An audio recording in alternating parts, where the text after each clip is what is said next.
사람 마음이 언제 무너지는지 아세요? 제 아내가 다른 남자 품에 있었다는 사실을 그 남자의 아내 전화로 처음 들었을 때였습니다. 믿고 싶지 않았는데요. 제 귀가 듣고도 설마라고 되묻더라고요. 그 전화 한 통이 제 인생을 갈라놨습니다. 그 전까지 저는 한 번도 의심해 본 적이 없었거든요. 아내가 바람을 피울 거라는 상상조차 제 머릿속엔 없었습니다. 그런 생각을 해볼 이유조차 없었고요. 저희는 20살도 되기 전에 만나 사랑이라는 이름으로 바로 결혼을 했습니다. 서로 얼굴만 봐도 웃음이 나오던 철없고 순수했던 시절이었죠. 그러다 금방 아이가 생겼고 우리 현실은 연애에서 가정으로 바뀌었습니다. 서로만 바라보는 것이 아닌 책임이라는 아이, 가족이라는 삶을 살게 된 겁니다.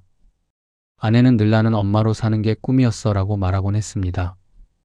엄마로서만 살 수 있게 못해준 저는 그런 아내에게 고마우면서도 죄스러웠죠. 외벌이로 아이까지 키우는 것이 너무 빠듯하다는 걸 잘 아니까 아내가 복직 의사를 밝혔을 때도 저는 복직하지 말라는 말을 할 수가 없었지요. 그래서 저는 진짜로 아내가 편하게 일하고 우리 아이가 걱정 없이 자랄 수 있도록 집안일과 육아를 거의 전적으로 떠안았습니다. 아내가 믿고 일할 수 있게 제가 뒤에서 받쳐준 거죠. 앞으로 어떤 일이 벌어질지도 모른 채. 맞아요. 그 복직이 우리 가정의 시작이 아니라 끝의 시작이었습니다. 아내가 복직 후 야근이 늘고 특근이 잦아졌습니다. 저는 그저 복직하고 많이 힘들겠지라고만 생각했어요. 바람이라는 단어는 제 인생에 없는 줄만 알았습니다. 근데 어느 날 낯선 번호 하나가 제 휴대폰에 떴습니다.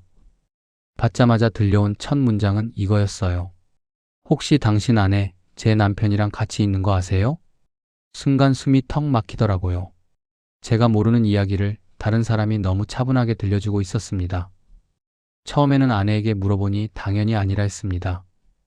계속 추궁하니 조금은 인정하는가 싶더니 결국 모든 걸 말하더라고요. 그리고 제 심장을 부숴버린 한마디는 이것이었습니다. 끝까지 갔어. 그 말을 들었을 때 저는 화가 난 것도 아니고 그냥 멍하더라고요. 지금 몇 년이 지나도 그 순간의 공기가 그대로 목에 걸려 있는 것처럼 느껴집니다. 그런데 진짜 이상한 건요. 그 모든 걸 듣고도 제가 이혼을 안 했다는 겁니다. 아니, 솔직히 말하면 못한 거죠. 내 아이. 정말이지 혼자 키울 자신이 없었습니다. 그래서 깨진 마음을 억지로 꿰매며 그래도 우리에겐 아이가 있으니까, 사람이 실수할 수도 있으니까 이런 말로 스스로를 속이며 버텼습니다. 맞아요. 바보 같죠? 근데 그때 저는 한 사람의 배우자이기도 했지만 한 아이의 아빠였기에 제 눈을 억지로 가려버렸습니다. 겉으로는 아무 일 없던 듯 살았습니다. 처가 식구들 앞에서도 웃었고 아이가 볼 때는 더 환하게 웃었습니다. 하지만 속에서는 아내와 그 남자의 장면이 하루에도 수십 번씩 떠올랐고 그럴 때마다 심장이 덜컥 내려앉는 느낌이 들었습니다.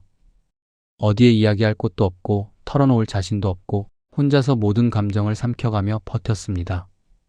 그러다 이제야 저는 깨닫게 되었습니다. 나 혼자 이렇게 버텨내는 지금까지도 아내는 전혀 달라지지 않았다는 것. 외도 전이나 후나 똑같았습니다.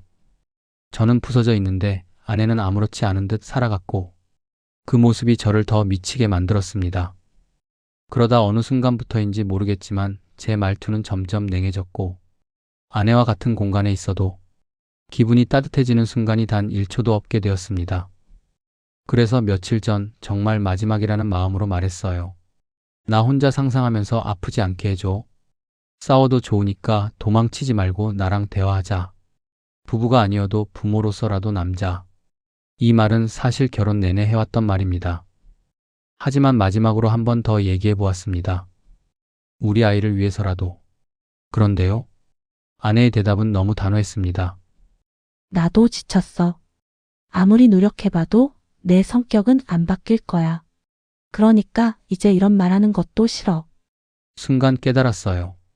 아, 우리는 이제 가정을 함께 지키려는 사람들이 아니라 이미 같은 방향을 보지 않는 사람들이구나. 그래서 저는 처음으로 냉정해졌습니다. 그러면 이혼하자. 양육권은 내가. 재산은 반반. 그리고 넌 면접 교섭권도 가질 자격도 없어. 솔직히 인정합니다. 저 말은 그동안 응어리졌던 제 상처, 제 분노, 제 공포가 뒤섞여 터져나온 말이었습니다. 그러자 아내는 바로 반격했어요. 아니, 애들은 내가 키울게. 너야말로 면접교 석권 없어. 그 순간 확실해졌습니다. 우린 더 이상 부부도 아니었고 심지어 부모도 아니었습니다. 서로를 향한 원망과 상처만 가득한 두 사람이었죠. 결국 저희는 협의 이혼조차 하지 못하고 각자 소송을 준비하게 됐습니다. 지금도 솔직히 잘 모르겠어요. 제가 뭘 원하는지, 무엇을 지키고 싶은지, 아이를 핑계로 잡고 있던 것인지 아니면 진심인지 모든 게 헷갈립니다. 그래도 한 가지는 확실합니다. 이 이야기를 털어놓는 것만으로도 저는 한결 가벼워졌습니다. 이 영상을 보는 분들 중 저 같은 마음을 가진 분이 있을 수도 있습니다. 말 못하고 버티고 삼키고 누구에게도 기대지 못하는 분들, 그분들께 말하고 싶습니다. 당신의 감정은 너무나 정당합니다. 저 또한 아직 흔들리고 있고 어떻게 살아가야 할지 매일 고민하지만 이제는 더 이상 혼자 삼키지 않기로 했습니다.